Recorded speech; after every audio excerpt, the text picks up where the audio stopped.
So it's Oscar night, and I think that actually Clement Lenglet has a very good shout in winning the Best Actor award. Why? Because he can complete a hero's journey as he showed in today's game, but also be able to act in a tragedy.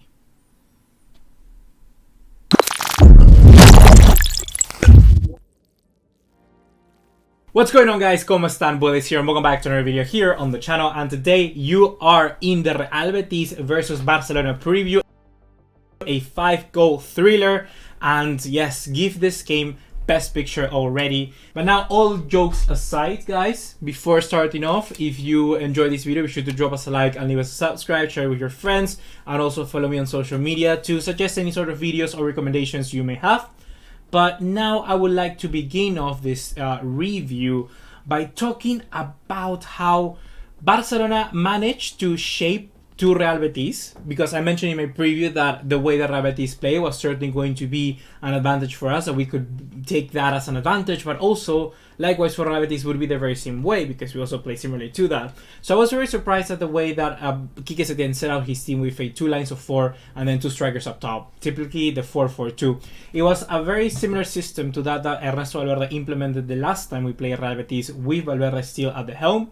Not that 5-2, but rather the last way at the Benito Villamarín.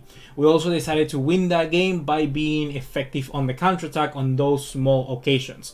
However, Barcelona in this game used those counterattacks rather to just create a chance, rather more kind of to gain ground and be able to then do the possession on their side of the field, on the side of Real Betis.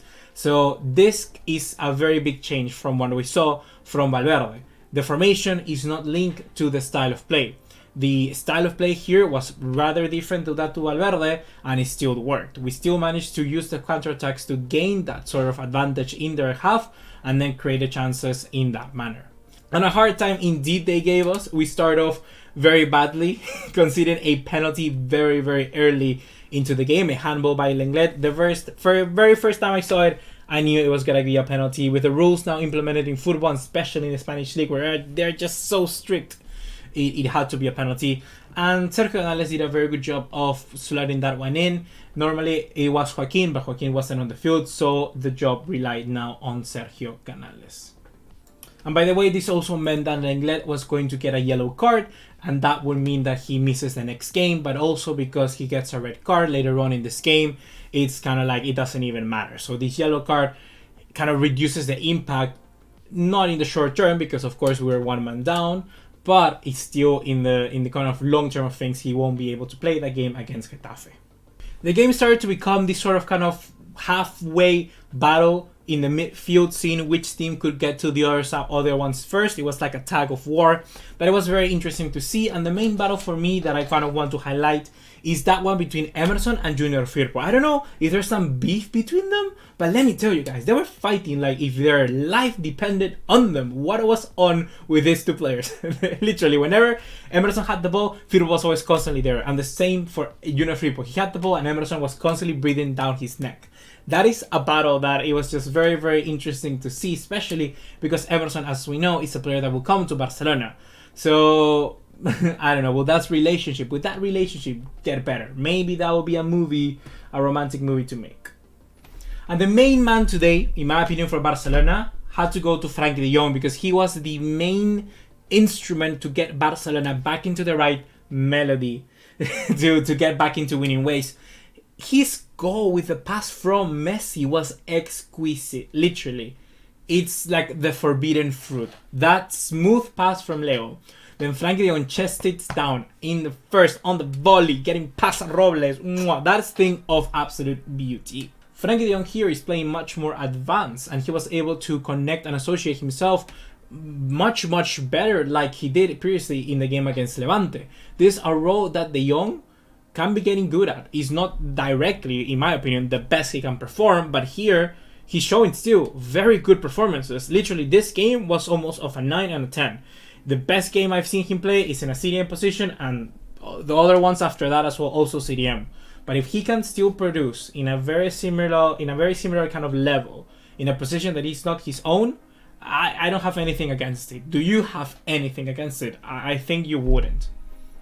On the other side of the field, that player for Real Betis would have been Nabil Fekir. Literally, in this first half, he was unplayable. He made Semedo dance, man. He made Semedo poop his pants. Because when he was on the corner flag, 1-2, 1-2, pass Semedo. He was literally a ghost for most of the time. Players like Arturo Vidal had to rely on doing fouls to get to him. The very same thing with Sergio Roberto. He was literally terrorizing the left-hand side of the field. He got his goal as well in the minute, 26. And it's literally all that you have to know. He had space to pass it to the two other players in Canales and Borja Iglesias, but decided to be on his own. And it shows the quality. And at that point, I realized Barcelona hasn't really played in La Liga, or by that fact, any other game, a team that has a unique kind of world-class player like that. We've lost against Valencia, and I think that technically they only have like one super world-class player, and that would be Parejo. But he's not that similarly in the very same way as Fekir, where he can kind of turn the tides of a game really quickly. But Fekir, literally not too many other teams have that. Sevilla, I don't think they have that. Real Sociedad, maybe Odegaard, if you really want to count it and put it that way. But Fekir is literally, he went from, I don't know, 80 million move to Liverpool to go for 20 plus variables to Real Betis. I don't know what happened, but the quality is still there, and it showed today in this game. For the very first half, he was running riot. It's very unfortunate that he had to get that red card. For all the praise that I was giving him, he just had to spit it out. And this kind of made me think, like, if Dembele got sent out by saying very bad, what did Fekir say? Literally, what did Fekir say? Can somebody find out?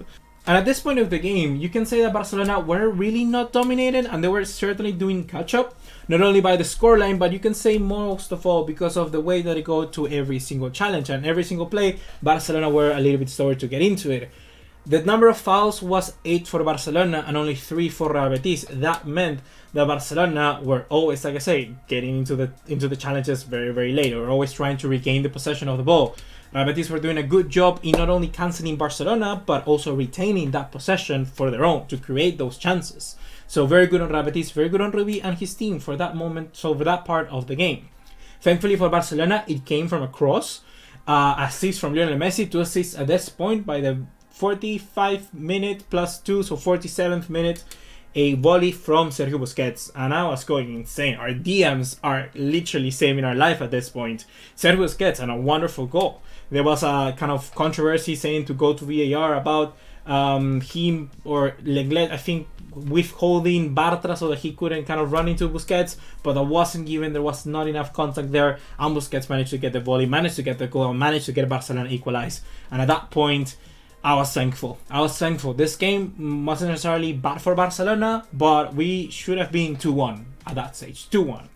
And 2-2 was kind of like a gift to go to the second half and then build onwards from that. And that's exactly what we did. Lionel Messi, again, we're saying that Messi is not scoring as much as he wants to, and he's not being able to be as productive as he once were before. But in this game, you don't need to score to help your team, because damn, he made 3 assists. And that assist came to Clement Lenglet around the 75th minute.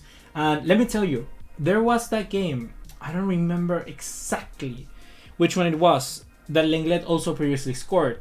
And their balls, the balls between Messi and Lenglet, they seem so perfect. There has to be some sort of training, some sort of kind of already pre-made agreement there of what needs to happen, and that is exactly what Barcelona has been lacking for ages. We've never been as effective as set pieces, but Lenglet now has his 3rd goal, I think, this season, or 4th.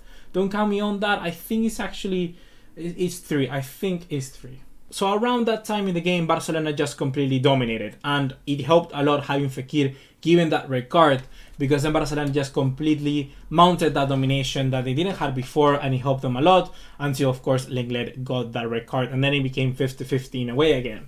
Overall, I gotta say that this game was very exciting. It was a breath of fresh air seeing a game where it was just back and forth.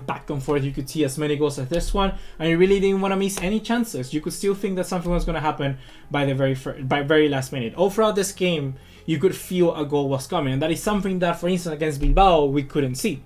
It's certainly a good game to bounce back, to get our motivation again, and now we're going to have to face Getafe later on down the road in a game that has become now more relevant, more important, as Getafe are 3rd in the table. So meaning that that's a 6-pointer that Barcelona has to win. So that's going to be everything for today, guys. The main takeaway from this game is that Barcelona are back to the winning ways. Not necessarily in a sense that we're going to be consistent, but the path that we're following is the correct one. The kind of the real thing for me is that I get excited now to watch these games and to see the highlights for the very same reason, is that thing that Setien is doing of just getting us playing like how we used to, and it doesn't matter if we lose, doesn't matter if we win, but just make the games more exciting and enjoyable for all the fans, and that makes the kind of atmosphere, the emotion surrounding the club completely change, literally flip. And that is a huge positive. That is a very good positive that Setien has added to this team, and he's doing such an admirable job with the simply bare bones squad that he has. The board doesn't help at all. We got 2 injured players, no one comes in, and he still doesn't reluctantly back down. He continues, he works, and same with the team. They seem united, they all work for the very same goal, and that is what Barcelona were not having before. We are not in the best level, we are not the best team in Europe right now, but we can get there. Certainly, 100% get there with this path. If we follow it literally someday, eventually, we're gonna get back to the top. So with that being said, guys, hopefully you have enjoyed this video. Drop us a like, leave us a subscribe, turn the bell notification icon, and follow us on all other social media to keep up to date. Barcelona versus Real Betis. Good game, certainly a nominee for Best Picture, Best Game of the Weekend. I'll still give it to Leverkusen Dortmund, that was pretty insane. Or maybe even Inter versus Milan. That Milan derby 4-2 was insane. 2 goals in 2 minutes. Pretty decent, pretty damn decent. See you in the next one, take care, ciao.